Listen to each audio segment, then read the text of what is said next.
Cette grande nuit, donc, principe et terme des choses, on reprend le terme par lequel commençait le poème, les choses possibles. Toutes les choses possibles dans le présent vont donc trouver un terme dans cette nouvelle divinité, un terme c'est-à-dire une fin. Donc à l'intérieur de l'idée de principe et de terme, on a cette idée de progression inexorable, cette idée aussi de destin en quelque sorte.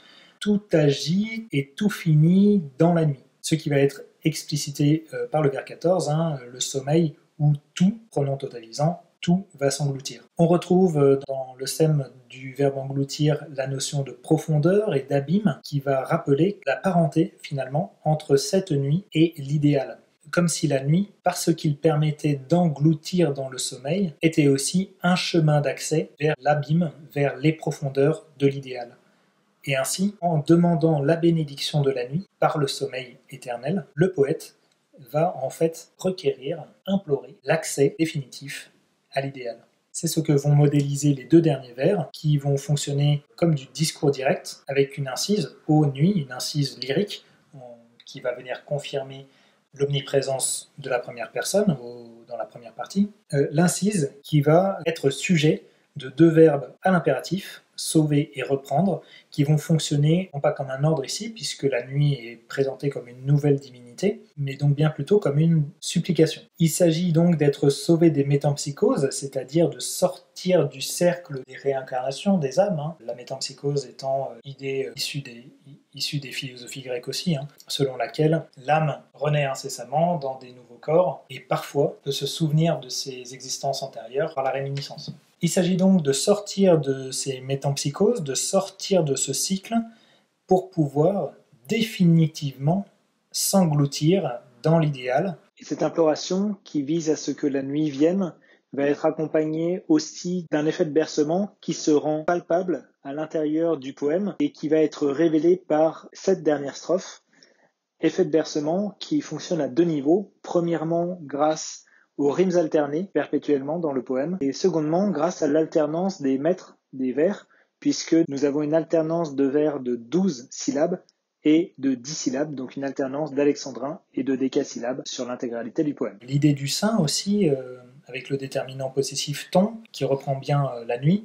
L'idée de saint va faire aussi référence sémantiquement aux femmes réelles, ou à la notion de femme, réelle ou pas, avec la Vierge de Pygmalion, dans lequel il s'agit de rentrer. Finalement, la seule vraie femme qu'il pourrait aimer, eh bien c'est la nuit, puisque l'expérience du réel, j'ai mal fait d'en sortir, l'expérience du réel lui a prouvé que la seule vérité résidait dans la nuit, qui est le seul chemin vers l'idéal.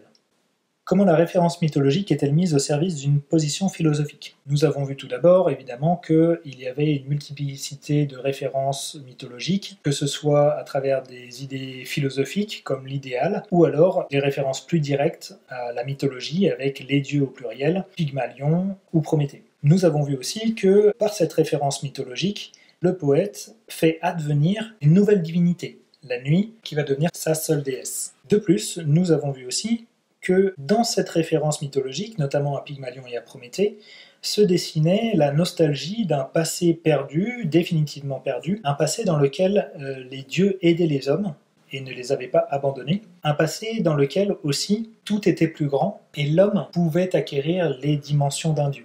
Enfin, la référence mythologique, et notamment l'érection d'une nouvelle divinité, la divinité de la nuit, permet de montrer que malgré cette nostalgie d'un passé perdu, il est toujours une porte de sortie possible pour échapper à l'insatisfaction nécessaire du présent. Il est une porte de sortie possible pour accéder à l'idéal. De même que le philosophe pouvait s'échapper de sa caverne en se libérant de ses chairs, de même, le poète, ici, peut se libérer du réel pour retrouver l'idéal en passant par la nuit.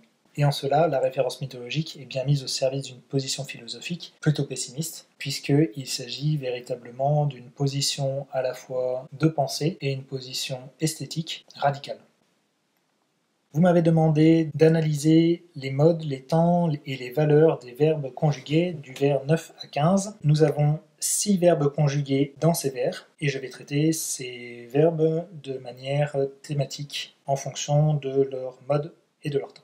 Nous avons tout d'abord deux conditionnels, il faudrait, vers 9 et vers 12. Ces deux conditionnels sont tous les deux des conditionnels présents, on peut le reconnaître grâce à la forme du verbe qui possède une base de futur avec une terminaison imparfaite. La valeur de ces deux verbes, ici, est l'éventuel. Il évoque une hypothèse qui était possible autrefois, mais qui ne l'est plus aujourd'hui.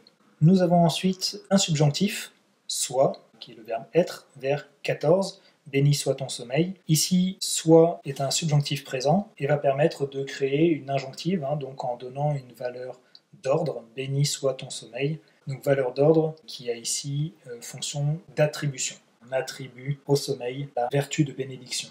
Sauve, vers 15, est au mode impératif, il s'agit d'un impératif présent, puisqu'il n'est pas composé, et il a une valeur traditionnelle d'ordre, quoique ici, puisqu'il s'adresse à la nuit, que j'ai analysé comme une nouvelle divinité, on peut peut-être penser qu'il a plutôt une valeur de supplication que d'ordre direct. Donc on pourrait modaliser un petit peu cette valeur traditionnelle. Enfin, nous avons deux indicatifs. Un indicatif passé simple, il s'agit du verbe ravir au vers 11, qu'au char du soleil ravit Prométhée. Ici, le passé simple va avoir une valeur d'action accomplie, puisque ici, le passé qui est évoqué est définitivement perdu. Donc c'est une action qui a été accomplie par Prométhée et qui ne se reproduira pas. Et enfin, nous avons toujours l'indicatif, un indicatif présent, verbe aller, vers 14, tout va s'engloutir. Ici, le verbe aller va fonctionner en tant que semi-auxiliaire et va fonctionner avec le verbe en usage pronominal s'engloutir pour attribuer une valeur de futur au verbe infinitif. On pourrait considérer ainsi que le verbe aller a une valeur de futur proche.